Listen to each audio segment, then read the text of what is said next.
Samuel Clemens, or Mark Twain, was the greatest author to call America home.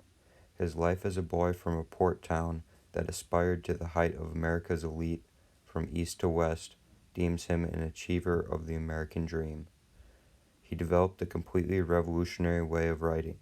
He used satire and historical context as well as his own life experiences in America to deliver thoughtful messages to the reader.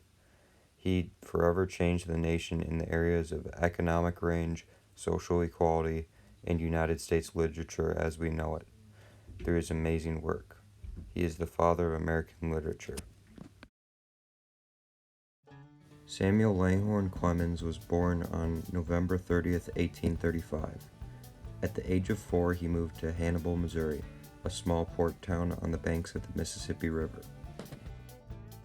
This would later become the setting of his most famous works, The Adventures of Tom Sawyer and The Adventures of Huckleberry Finn.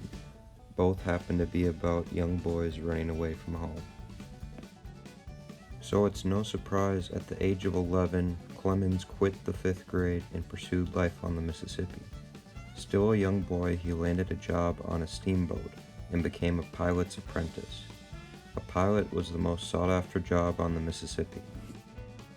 Through his success, he persuaded his brother Henry to get a job on a steamship as well. Henry's ship suffered a massive explosion, leaving Clemens's brother dead.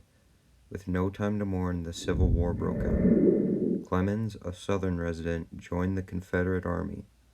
After 2 weeks, he quit, later stating his best interests were not represented.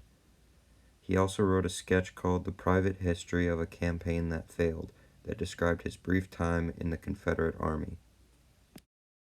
Clemens had another brother in Nevada, and Clemens decided to go stay with him over there as a miner. But by then the gold rush had already passed. Clemens found little luck as he moved progressively closer to San Francisco. It was there that Clemens started his writing career and also began using the pen name Mark Twain.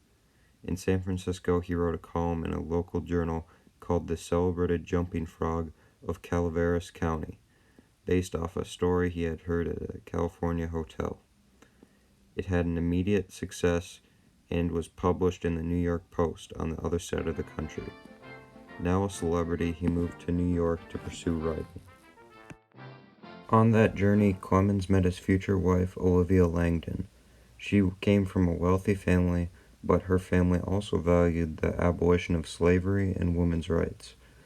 At first, Olivia's father did not approve of their marriage, being that Twain had no sustainable wealth. But the second proposal was a success, and with his marriage, Clemens met people like Harriet Beecher Stowe, a popular abolitionist, and even decided to build their houses side by side. But Clemens felt unjust in his new role of a wealthy man. He saw, although the national economy was building, it was on the backs of the poor, and the rich were spoiled with the rewards. He documented all of this and called the book The Gilded Age. As Clemens was the most popular writer at the time, it had an enormous impact. It further fueled the populist movement that destroyed monopolies and helped to create a more equal economy. Today, The Gilded Age is the title of that era, and it was Mark Twain that coined that term. In 1884, Twain wrote The Adventures of Huckleberry Finn, his greatest work and the greatest American novel to some. It is an inspiring story about how blacks and whites can work together to find freedom, but its use of racial slurs and stereotypes, although period relevant, create controversy over its title as an American classic. Aside from literature, Twain also had a love for science, and this created a friendship between him and Nikola Tesla. Twain often spent much of his time in Tesla's lab, and he even had some of his own inventions. He invented a new type of suspenders. Perhaps his most successful invention was an adhesive scrapbook.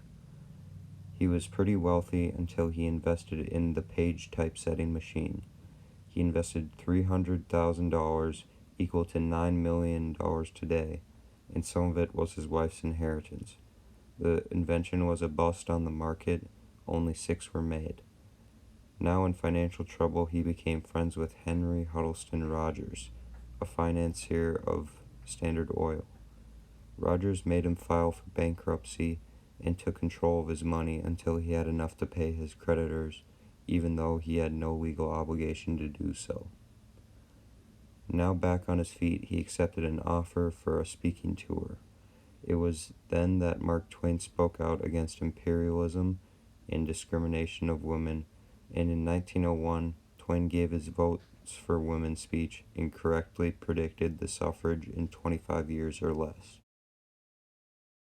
Twain was even awarded an honorary doctorate of letters by the University of Oxford in 1907. Twain was born after Halley's Comet had its closest approach in 1835. He said that he would die when it came again, and he was correct. He died on April 21st, 1910, of a heart attack. Upon hearing of Twain's death, President William Howard Taft said, "Mark Twain gave real intellectual enjoyment to millions, and his work will continue to give such pleasure to millions yet to come." Great author Ernest Hemingway said all American literature comes from one book by Mark Twain called Huckleberry Finn. His establishment as a literary icon and an American celebrity gave him the power to address problems on a much larger platform. Mark Twain used his own American life experiences and friendships to write moving literature so well he was able to bridge literature to all people, rich and poor, black and white, male and female.